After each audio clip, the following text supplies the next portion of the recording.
Bonjour tout le monde, je suis Mrs Crob et je vais vous parler aujourd'hui de mes projets.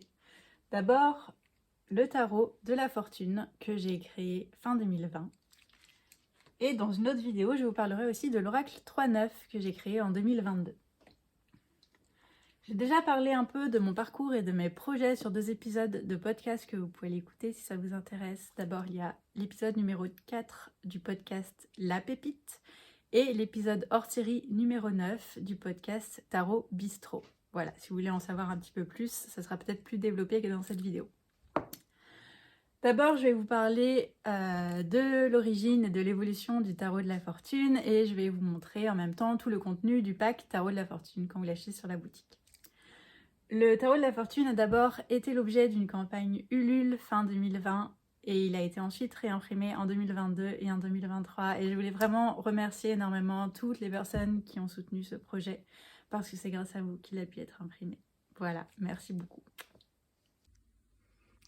Alors, avant de vous présenter la version finale du tarot de la fortune, je voulais vous présenter sa toute première version que j'avais dessinée pour l'exposition Sortilège à Bruxelles fin 2014, qui était une exposition collective de plusieurs artistes. J'avais décidé de dessiner les arcanes majeures du tarot de Marseille parce que c'était un sujet assez nouveau pour moi que je venais de découvrir et que j'avais vraiment envie d'approfondir, et je trouvais que le faire en dessinant et donc en s'appropriant les symboles, les couleurs, la composition, les interprétations, ça aide beaucoup à approcher le sujet. Comme vous pouvez le voir, c'était donc dessiné en crayon de couleur sur fond blanc et on avait vraiment juste des contours en couleur, donc ça peut paraître un petit peu vide par rapport au tarot de la fortune comme il est maintenant. Mais j'ai repris pas mal en fait l'essence des dessins que j'avais fait pour celui. Donc c'est vraiment un tarot de Marseille à la base, vraiment 100%.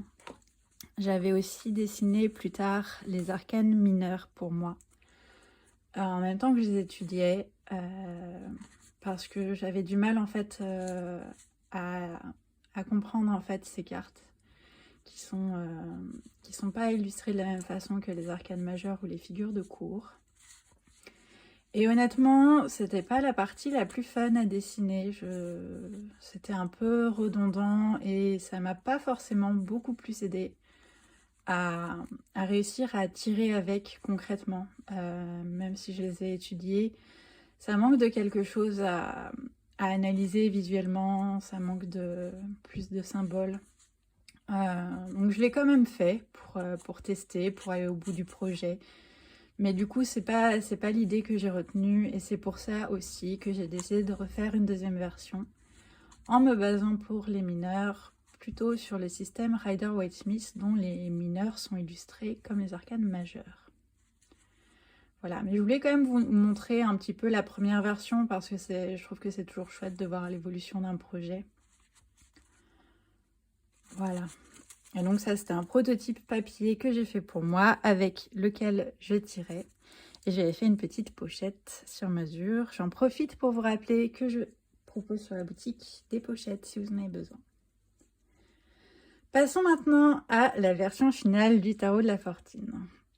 Donc il se présente comme ça, dans un boîtier top box qui s'ouvre par le haut. Voilà.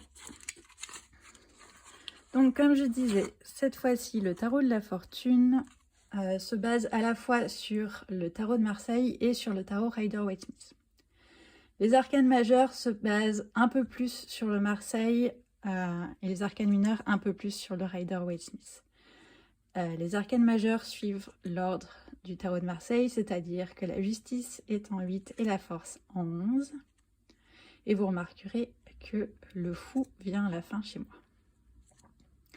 Donc cette version est beaucoup plus colorée, comme vous pouvez le constater, et j'ai suivi la symbolique des couleurs particulièrement. Donc les couleurs ont été choisies dans un but particulier. J'en viens à la carte de la roue de fortune et j'en profite pour vous donner l'origine du nom du tarot de la fortune. Petite définition. La fortune est, selon la définition du Larousse, une puissance mystérieuse qui est censée fixer aux êtres humains leur sort. La fortune sourit aux audacieux, mais aussi sort de quelque chose, destinée, et encore succès de quelque chose, ensemble des biens, des richesses que possède quelqu'un ou une collectivité. Alors, maintenant concernant la roue de fortune, c'est une arcane qui annonce un petit peu tout ceci à la fois. C'est la transformation, l'avancée et la progression, ce qui représente le véritable but du tarot, nous permettre de connaître les forces qui guident notre vie, savoir comment changer les choses pour un mieux, et ainsi rencontrer une sorte de victoire. Voilà pour l'histoire. Comme vous pouvez le constater, c'est un tarot d'assez petite taille. Comme un petit format poche, si vous voulez. Et ça a été choisi exprès, en fait, pour les personnes qui ont des petites mains ou qui ont du mal à manipuler des grands tarots. Et en plus, il est facile à transporter. Voilà. Et j'ai pas non plus énormément de détails sur les cartes, donc on n'y perd pas grand-chose au change. Et voilà pour les arcanes majeures. On va passer maintenant aux arcanes mineures. Donc, pour les suites des épées, des coupes, des bâtons et des deniers, j'ai gardé les deniers comme dans le tarot de Marseille. Vous pourrez reconnaître la plupart des illustrations qui sont basées sur le Rider-Waite-Smith. J'en ai redessiné quelques-unes, parfois légèrement, parfois totalement. Mais je tenais à garder en fait une imagerie assez traditionnelle, assez classique, que les gens qui ont déjà tiré avec des tarots connaissent déjà. Et aussi parce que du coup c'est plus simple de trouver des ressources qui expliquent les symboles et décrivent les images, bien que je le fasse déjà dans le livret d'accompagnement.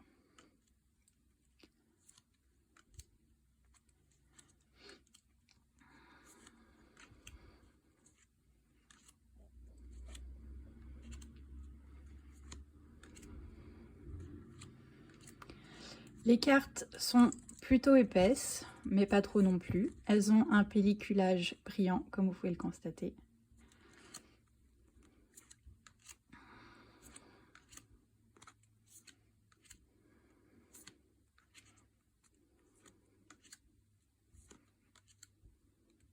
Par exemple, cette carte a été redessinée par rapport au tarot Rider-Waite-Smith. Celle-ci également. Celle-ci aussi. Mais quand même, globalement, on retrouve la même structure, la même composition, les mêmes symboles, les mêmes interprétations. Donc, c'est pas forcément super révolutionnaire comme idée, mais je voulais faire un tarot vraiment accessible, facile à prendre en main même quand on débute, et qui offre des repères assez familiers.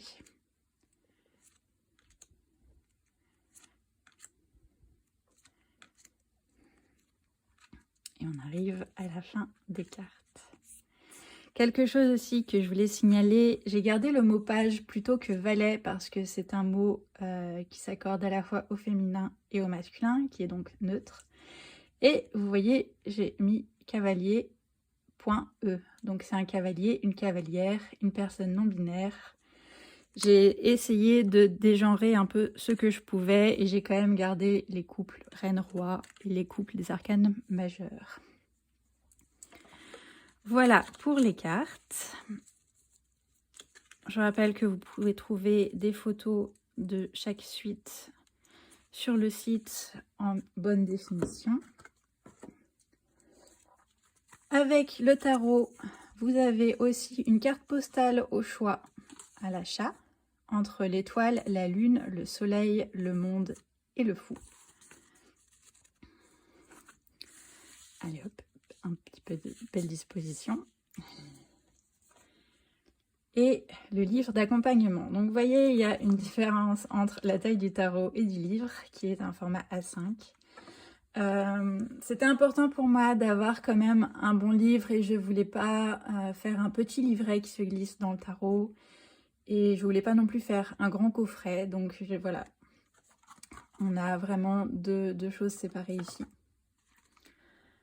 En fait, comme je disais, je voulais vraiment faire un tarot qui soit accessible et pour moi l'accessibilité ça passe aussi par de bonnes informations complètes dans un livret. Voici le dos. Je vais vous décrire le sommaire, mais vous pouvez le voir sur l'image. Donc, on a une introduction. Je vous parle ensuite de la structure du tarot, des arcanes, des couleurs, de la numérologie, des figures. Ensuite, comment utiliser le tarot, les cartes à l'endroit et les cartes inversées. À quoi répond le tarot? Poser une question générale, poser une question spécifique, les tirages d'une seule carte, les tirages de plusieurs cartes, le chemin des arcanes majeures, ma vision du tarot.